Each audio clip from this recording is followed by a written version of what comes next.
Dito ako sa Chapis. Valenzuela. Valenzuela. Taga Bicol ako. Ilocano ka pala? Hindi. Tagalog. Bicol? Bicol. Sige nga, papasok na ako sa ano. Basta sa Para may Bicol. nasignal. Saglit lang. Mahina po talaga. Ito, Bicol. malakas na ba? Pumasok ako sa ano eh. Bicol. Okay. Shopping nga eh. Sa Bicol ako. Dito ako sa Valenzuela. Sa Valenzuela ka nag-duty?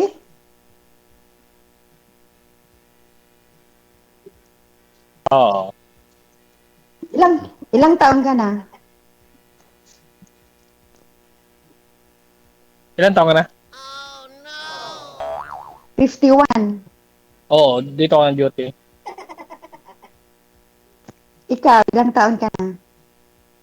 Ano? For ikaw. Ilang taon ka na? Ikaw? 51. For nga. Narinig kita. Ikaw. 51? 51. Oo. Ilan mo? 2. Kapil ka na dyan?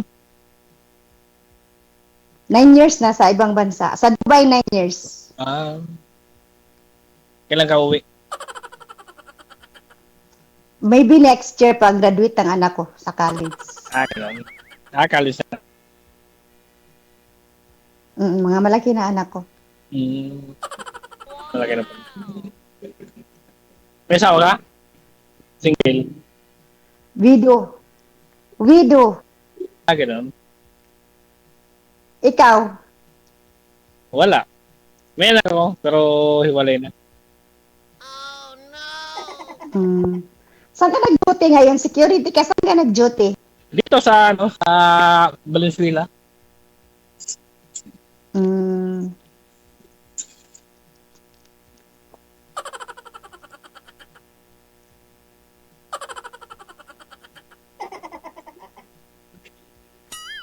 Tipsan ko lang yung good. Kasi maraming sakyan na daan eh.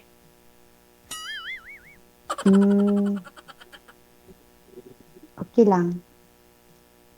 Pati kayo nag-asawa? Hindi pa.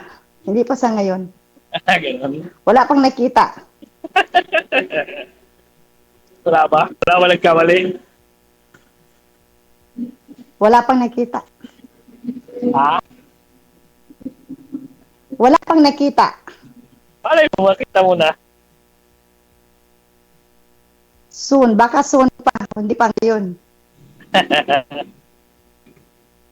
Malay mo, makita mo na. Inshallah.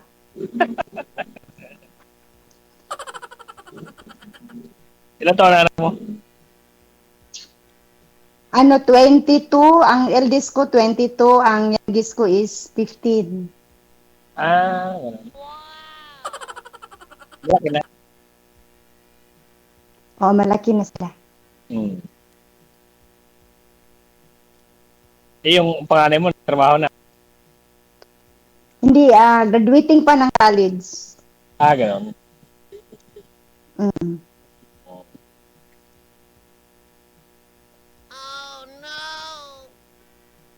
Pag Ilang taon ka na ano?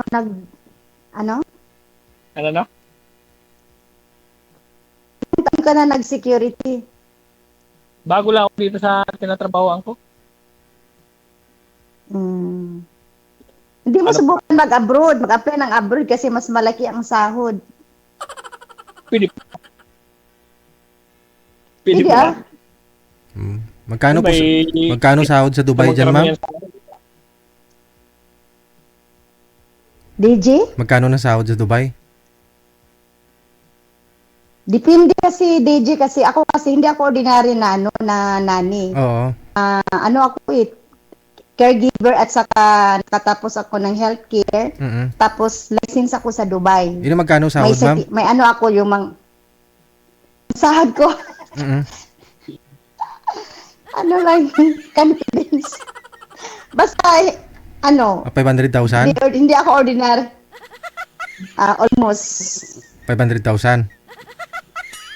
Ay, hindi din. Mga almost 100. Oh, almost 100. Oh, kung magwardya si Sir Oh, dyan. kasi hindi ako. Siguro ang gwardiya dito mga start, hindi ko alam yung nangamit ko lang kasi yung mga ibang lahi kasi mga ano lang sila, hindi sila pare sa Pilipino. Mga ano siguro, mga 40 siguro, starting 40K sa Pinas. Sige, ingat ma. Hindi, pag sa Dubai dyan, ma'am. O mga ano sir, mga 50 something. Ganun. Ay, hindi magkalayo Sa dito piso. hindi magkalayo dito sa Pilipinas. Kasi malaki na sahod ng gwardiya ngayon. Oh, mga 50 na rin. Pero Ng 12 oras. dito kasi sir, ano wala ka ng gasto sa pamasahe, accommodation, yung drop and pick up kayo, yung makasave ka sa transpo lang, save ka na kasi kadalasan dito drop and pick up. Di si Sir At saka baka may accommodation. baka stayin na Ganon. rin si Sir sa Malaking- trabaho niya. Oo, baka free accommodation na rin saka pagkain. Oo. Pero kunyari ma'am, no, magkatuluyan ho kayong dalawa, hindi ka uwi dito sa Pilipinas? Ayaw mo i-give up trabaho mo dyan? Ayaw ko i-give up. Yun lang. Mahirap paghanap ng trabaho kasi ano ko Kailangan na to po- yung parang Ganun. Kailangan po talaga ni Sir na ano, no? Lumuwas po dyan pala, no? Dubai. Pero ang tanong, kasi Kailangan natin. pitong taon ang agwat ng edad ninyo, 44 po siya, 51 po kayo, ma'am. So ano, papasa po ba si Sir? Ay, mga babae po kasi na ayaw nila mas bata yung lalaki. Pero ikaw okay lang po ba? sa totoo, diretsuhan na lang, mas gusto ko din mas kung ka-label ko or yung gano'n. Ayaw ko yung Bakit? mas bata sa akin kasi may mga anak ako eh. Bakit? Bakit? Pwede naman try, di ba? Itinan. It doesn't matter yan eh. Ano marami na sa Facebook. Hindi natin alam, pero titignan natin ang ikot. Tama. Mm. Wala namang kung itatay, di ba? Titignan na natin. Hindi naman tayo magsabi nga yes or no. It's depend na rin Titignan sa na lang. sa conversation. At mo na lang ako sa messenger Sige, At- sige, sige. para doon na lang tayo mag-usap. Dito live masyado eh. Yun talaga, Sir. Dinesign namin tong programang to para mag-usap kayo dito eh. Oo. Para ma-entertain ninyo, viewers natin, pati sarili ninyo. At saka dapat pawang katotohanan lang. Kasi pag ni-off cam na namin kayo, baka mamaya hindi natutuwa yung mga pinagsasabi.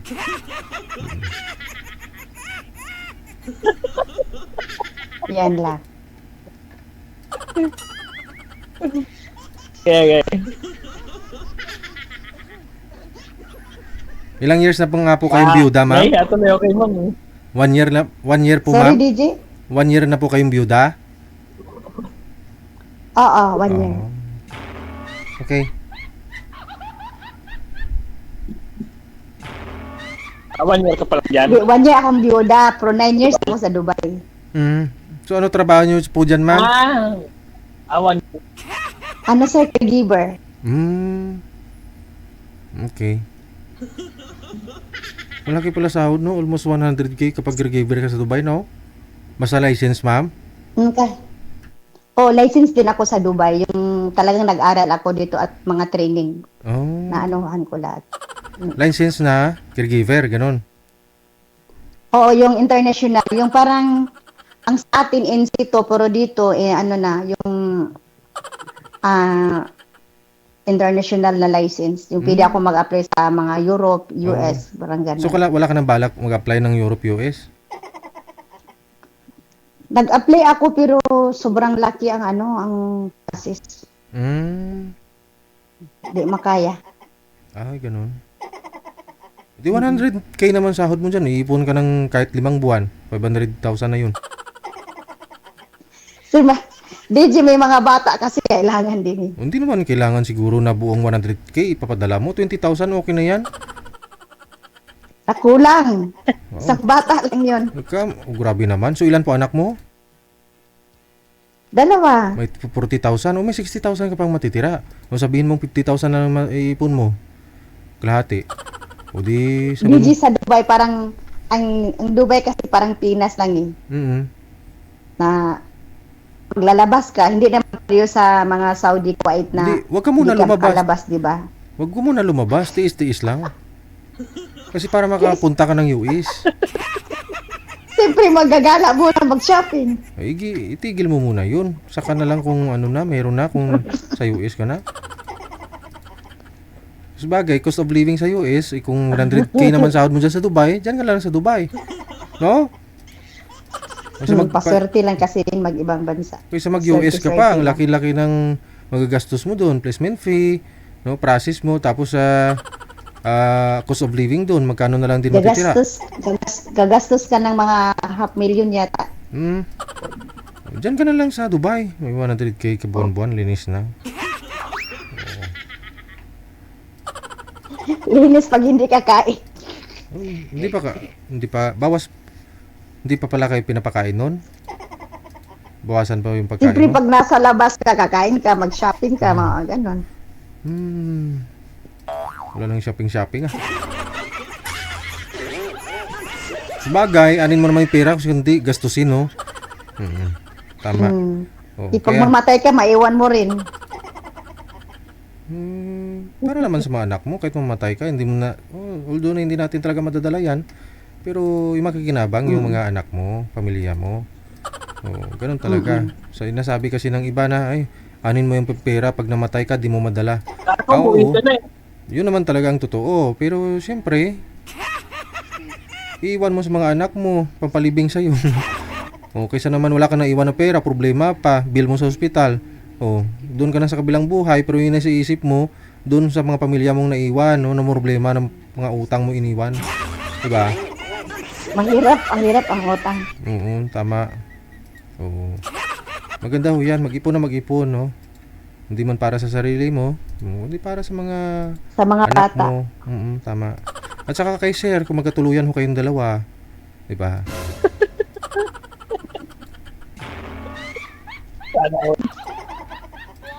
Kasal po kayo sir ng ex, hindi? Hindi naman. Ay, Hindi naman. ilan nga po anak ninyo? Isa lang. Isa lang. Ilang taon na ho siya? 16 po. Nasa nanay po ba? O nasa sa inyo? Nasa lola? Andun sa, lola. Side mo? O sa side ng girl? Sa side ng living ko. Okay. Hindi sa akin eh. 6 years na po kayong hiwalay, sir, no? 6 years. Saan po kayo dyan sa Valenzuela? Talingonan, sir. Lingunan. Ano pa yung factory? Warehouse. Oo, kasi puro dyan warehouse sa Lingunan, no? Apo. Nagbo-boarding na lang po kayo dyan. Stay na ako dito sa, barracks. Yun naman pala. Tipid na. Walang bayaran, no? Dito sa wala eh. Oo. Kasi malayo. Nawi ako Antipolo eh. Sa kapatid ko. Layo nga. O di kung may free time ka o day off mo, doon ka na lang pupunta, no? Oo. Pag kailangan palitan kami ng ship ng Cheap. kasama ko. Oo. Bago naka-uwi ng Pero sa ngayon, sa panggabi po kayo. Panggabi po. Oo. Ayun, para kahit papaano may kausap ka, no? Kung para di ka antukin. Nandiyan ho si madam, no? Anong oras po trabaho niyo po, ma'am? Pag ganitong oras? Alas 3 pa lang. Alas 4 na po dyan, no? DJ, alas 5. Alas 5, 4 na. Alas 5, 4. Sa Dubai. 4 hours pala. Oo. Mm. Stay in na rin po kayo sa trabaho, ma'am? Stay out po kayo sa trabaho, ma'am? Ngayon istiin. Wala yung alaga ko na sa bakasyon. Kaya naka-free time ako ng ganitong oras. Okay. So, paano na yan, no, sir? Good luck na lang, ha? Kung dito ka naman dito kay ma'am, no? Usap-usap na lang ho kayong dalawa. Oo. Usap na lang tayo sa Messenger. Okay. Connected na po kayo. Maraming salamat sa time and good luck. Happy birthday. Thank you. Ipabaya ko na si Sir sa iyo, ma'am, ha?